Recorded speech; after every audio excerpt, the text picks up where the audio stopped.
Bon, il y a un petit peu de pluie, mais ça n'empêche qu'il y a du monde.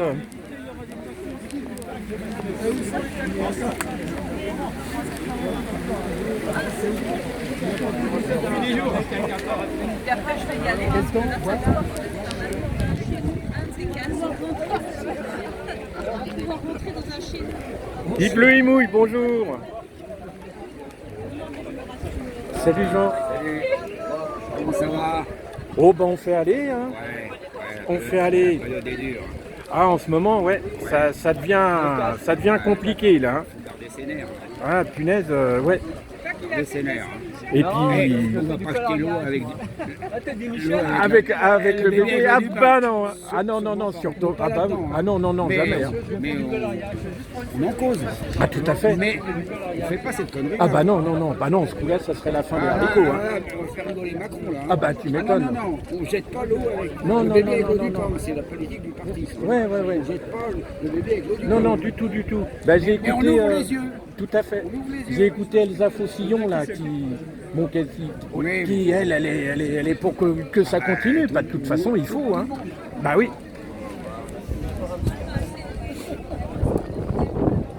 Bon, ça y est, ça pleut plus. Ça peut plus? Ça Non, peut plus? ça pleut plus. Menteur! Bon, ça fait du bien un petit peu d'eau. Ça manquait. Bon, il n'y a plus que... Ah bah non, les autres drapeaux sont là.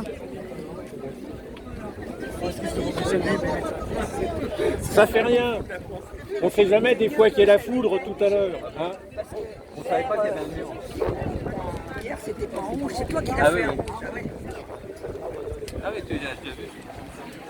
Alors ça c'est le mur, ça c'est les bombardements israéliens. Ah ouais. Et voilà, ça arrive. C'est ce qu'on tire de loin. ouais, De oui. loin. Est-ce que tu sais si sur cette question de Palestine, est-ce que le député, lui, se mouille? Ah, je sais pas s'il se mouille, à mon avis, il doit pas se mouiller beaucoup, lui. Hein. Peut-être sous la douche, mais pas... Ah, bah alors. C'est quoi?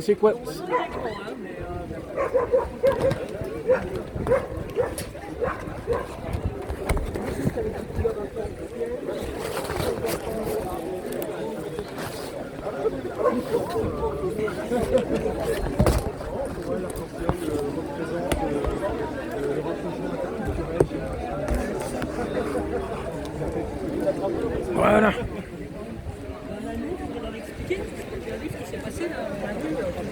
Fais voir ton... Moi là.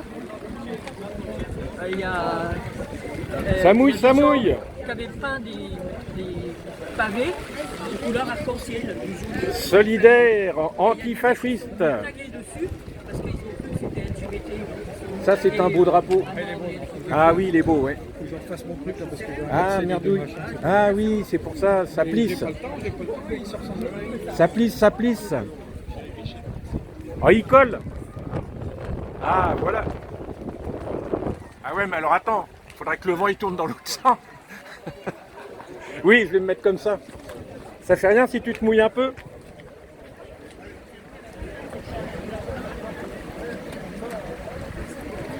Impec.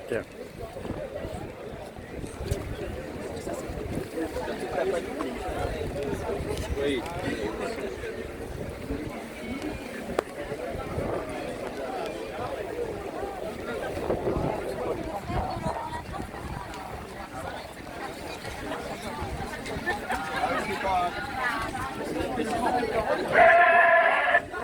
Oh là là. Certains ont fait la connerie de retourner là-bas. Tu nous mets une ambiance stade. Une ambiance canine. Ouais. Un côté cabot. Nous, on leur avait dit, mais repartez pas.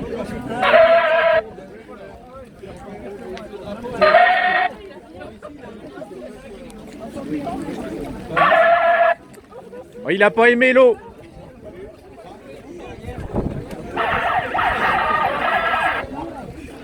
Oh, il doit y avoir des courts-circuits dedans.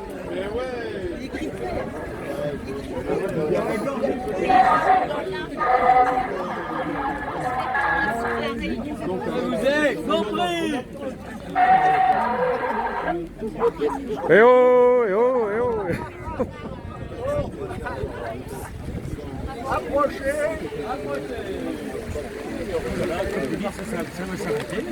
Oui, c'est en train. On a trouvé une spécialiste de la météo. Oui.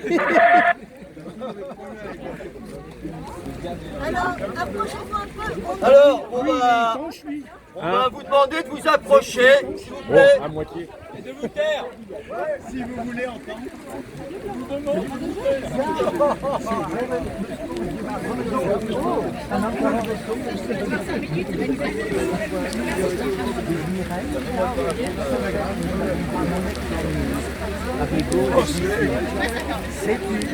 Salut Laurent. Ça va, ça va.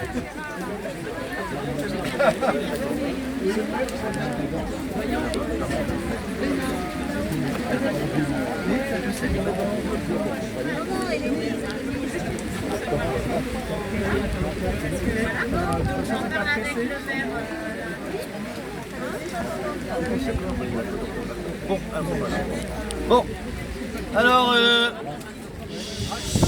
y a des gens qui sont derrière là. Tu veux qu'on fasse le porte-voix? On va vous demander de vous rapprocher, s'il vous plaît. S'il vous plaît. Sinon, vous n'allez rien entendre. Est-ce que quelqu'un veut bien faire le tour Non. jouer le jeu Ah, c'est voir, c'est voir.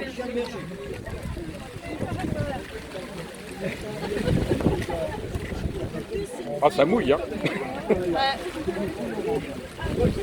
Bon, là, normalement, ils devraient avoir le temps de lire.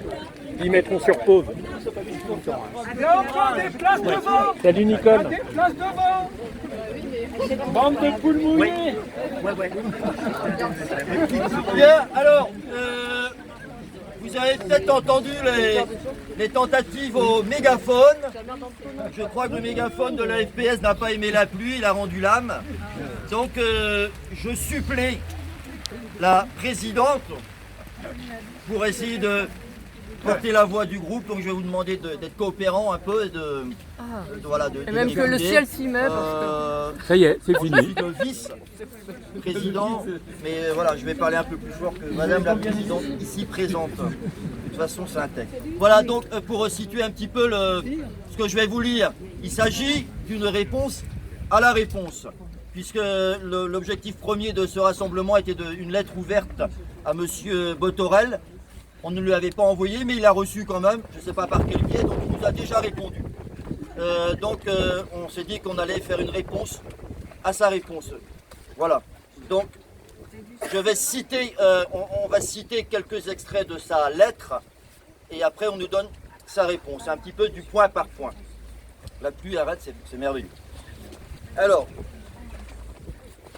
Monsieur Botorel nous écrit donc: la France reconnaît à Israël le droit de riposter aux horreurs commises le 7 octobre. Ces horreurs, monsieur le député, la FPS les a condamnées sans ambiguïté dans son communiqué du 11 octobre. C'est important de le préciser. Cependant, comme à chaque épisode sanglant de cette histoire, la France répète à l'envi avec la communauté internationale le fameux droit d'Israël à se défendre. Et aujourd'hui, droit de riposter. Mais quand, monsieur le député, a-t-on entendu la France dire le droit des Palestiniens de se défendre, de riposter aux attaques incessantes dont ils sont victimes, qu'elles soient de grande envergure, comme dans les guerres répétées contre Gaza, 2014, 2300 morts, essentiellement des civils, pour rappel, ou qu'elles soient de plus petite échelle, mais quasi quotidiennes, comme celle des colons en Cisjordanie occupés, qui sont en augmentation constante depuis des mois. On a plus de 200 tués en Cisjordanie depuis le début de l'année, avant le début octobre, là, avant les attaques du Hamas. Voilà le premier point. Deuxième point, je cite encore. La France rappelle qu'elle est attentive au sort des Gazaouis. Elle vient de confirmer 10 millions d'euros d'aide supplémentaires qui iront par le biais des ONG à l'aide humanitaire pour les Gazaouis. Attentive au sort des Gazaouis, dites-vous, en leur envoyant de l'argent pour une aide qui arrivera trop tard, car c'est aujourd'hui que les Gazaouis meurent par centaines déjà plus de 3 chaque jour, 4 déjà 000. plus de 3000 victimes. 4000 aujourd'hui. Voilà, ça ne cesse d'augmenter. Hein. En une dizaine de jours, en une quinzaine maintenant, quand il y en avait tué, je rappelle encore, 2300 en 50 jours de bombardement en 2014. Mais nous, c'est de volonté politique claire et d'actes forts dont nous pensons qu'il y a besoin aujourd'hui pour contraindre Israël à arrêter le massacre en cours. Jamais la France n'a avancé ni appuyé la moindre menace de sanctions à l'encontre de l'État d'Israël qui pourtant se place constamment en dehors du droit international depuis sa création en 1948. Je cite de nouveau la lettre de M. Botorel. Nous déplorons 21 Français décédés parmi les 1400 victimes. 11 compatriotes sont toujours portés disparus. Et je crois que les chiffres ont encore changé. Certes, et bien évidemment, nous les déplorons également, monsieur le député, comme nous déplorons toutes les victimes de cette tragédie qui dure depuis 75 ans. Rappelons quand même que ces Français sont israéliens, sont français, mais sont aussi israéliens par choix. Et que nombre de jeunes franco-israéliens, et ce depuis des années, participent par choix en allant faire leur service militaire en Israël. Ils participent donc à l'occupation illégale, à la protection des colons, et peuvent, dans ce cadre, et se sont parfois rendus dans ce cadre, coupables de crimes de guerre, des crimes de guerre dont Israël se rend régulièrement coupable. Il y a une répétition. Mais bon. En tout cas, ils sont souvent engagés, ces jeunes Français, dans des opérations dont le moins qu'on puisse dire, c'est qu'elles contreviennent de façon évidente à la doctrine officielle de la France sur ce sujet. Je rappelle que la doctrine officielle de la France, c'est colonisation illégale, donc il faut arrêter la colonisation, occupation illégale, il faut arrêter l'occupation. Sauf que jamais rien n'est fait, et on laisse depuis des années, effectivement, des jeunes franco-israéliens participer à ça sans rien dire. Ce qui ne veut pas dire, évidemment, qu'on applaudit Non. Permettez-nous également de vous rappeler, monsieur le député, que la France se montre bien moins bavarde quand il s'agit de défendre les droits d'un citoyen franco-palestinien, résident de Jérusalem, emprisonné sans jugement pendant plusieurs années de prison. Premier jugement, mais tribunal militaire, aucune preuve à montrer. Et ensuite, détention administrative, donc l'arbitraire le plus total. Puis, ce même citoyen franco-palestinien expulsé de force de sa ville natale. Je parle de Salah Hamouri. Et ce citoyen français également, depuis qu'il est par la force sur le sol français, se voit régulièrement interdire de parole sur notre territoire par les préfets sur instruction du ministère de l'Intérieur. Donc, 2 poids 2 mesures dans l'indignation, dans la réaction de la France. De monsieur le député. De monsieur Botorel. Et de monsieur Botorel. Je cite encore, monsieur Botorel. Ce jour noir ne sera pas sans réponse de la part de l'État, qui pleure les civils qui ont été attaqués dans la rue, dans leur jardin, dans leur chambre, dans un festival de musique, 1400 morts, 3200 blessés, et je n'oublie pas les étages. Ce jour noir ne restera pas sans réponse de l'État. De l'État français. On s'interroge. Mais quelles sont donc les intentions de l'État français en la matière? À l'encontre de qui? Faut-il craindre encore pire pour le mouvement de solidarité aux Palestiniens, qui est déjà très régulièrement bâillonné, traîné dans la boue et traîné également en justice sur l'accusation aussi infamante qu'absurde d'antisémitisme. Alors même que nombre de militants de la FPS, enfin du mouvement de solidarité, sont juifs. Voilà, donc on s'interroge sur cette phrase quand même, hein. L'État va réagir. Ensuite, je cite encore. Il faut absolument éviter que la riposte devienne vengeance, que l'éradication de l'organisation terroriste devienne celle du rasage d'un espace qui habite 2 millions d'habitants. Bien sûr, et c'est pour ça que nous avons interpellé, monsieur le député, en tant que député de notre circonscription et soutien du gouvernement. Nous attendons donc de vous que vous appuyiez notre demande de position est acte fort et contraignant vis-à-vis d'Israël et pas simplement une promesse d'argent aux humanitaires, les humanitaires qui crient leur désespoir actuellement sous les bombes. Encore une citation, la paix ne pourra malheureusement pas se négocier avec des terroristes dont le projet est la destruction d'État israélien. Voilà une phrase, monsieur le député, qui nous amène deux réflexions. Première réflexion, ne pas négocier avec les terroristes, certes. Mais qui est terroriste aujourd'hui? Qui décide de ce statut?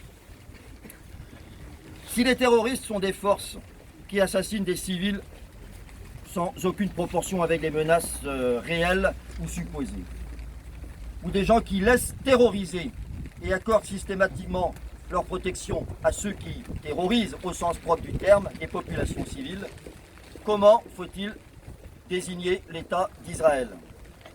La terreur, elle est aussi bien souvent le lot des Palestiniens qui font face aux exactions, aux menaces, aux assassinats des colons systématiquement protégés par l'armée, qui font face aux frappes indiscriminées qui touchent autant les civils que les combattants. N'est-on pas alors en droit de parler également de terrorisme, fût-il d'État? Deuxième réflexion, puisqu'on parle de l'impossibilité de négocier avec les terroristes du Hamas. Qui donc a favorisé la montée en puissance du Hamas au détriment du mouvement national palestinien laïque qui menait le combat pendant des décennies? Ce mouvement national palestinien discrédité par des années de refus de la part d'Israël de la moindre avancée positive pour la Palestine. Qui a saboté en conscience et avec constance les accords d'Oslo? Beaucoup à dire sur les accords d'Oslo, mais quand même, aussi mauvais fussent-ils, ils ont été sabotés systématiquement.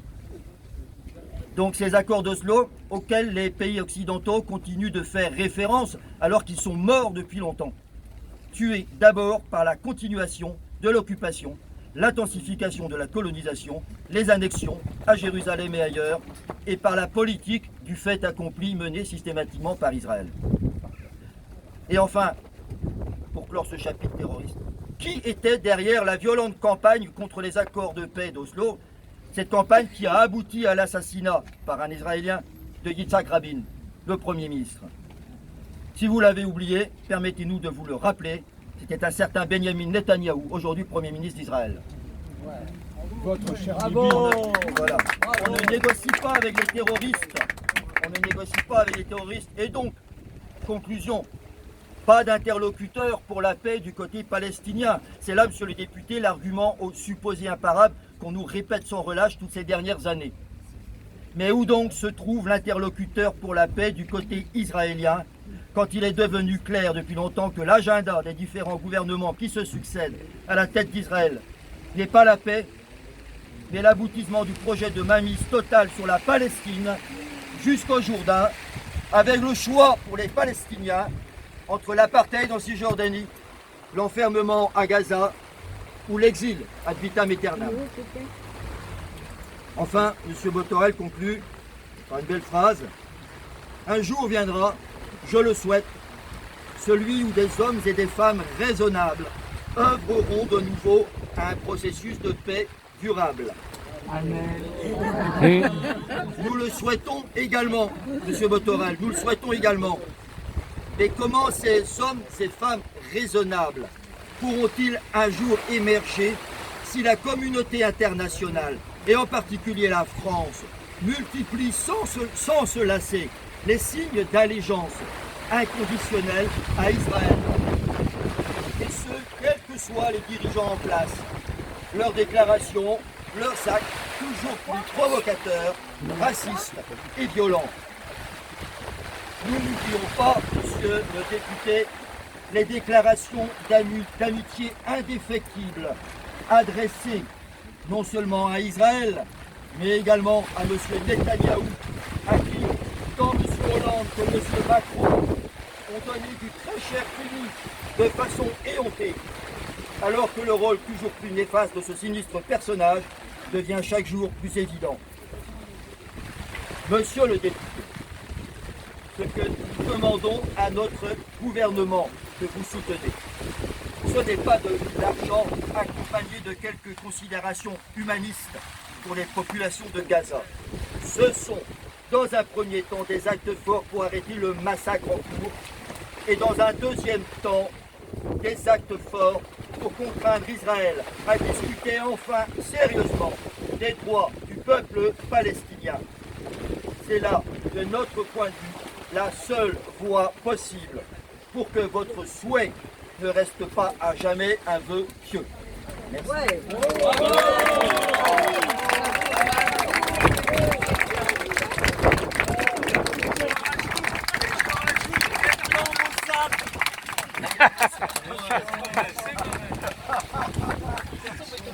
On n'a pas dit le mot deux États. Comment? On n'a pas dit le mot deux États. On l'a pas dit, non. Ah non. Parce que je ne peux pas tout dire, répondez à la lettre. Et puis même là-dessus, malheureusement, si on veut parler là-dessus, malheureusement, Israël a fait en sorte que les deux États aujourd'hui, on ne sait pas comment on va les faire. On ne sait pas comment on va les faire. Tout le monde le dit. Où on va les faire? Comment on va les faire?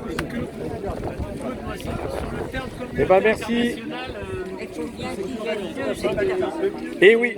De toute façon, c'est sûr comment il doit être. Non, non, il est méchant. Il est méchant, regarde. Non, il est... Bien, je remercie tout le monde d'être venu. On va poster la lettre et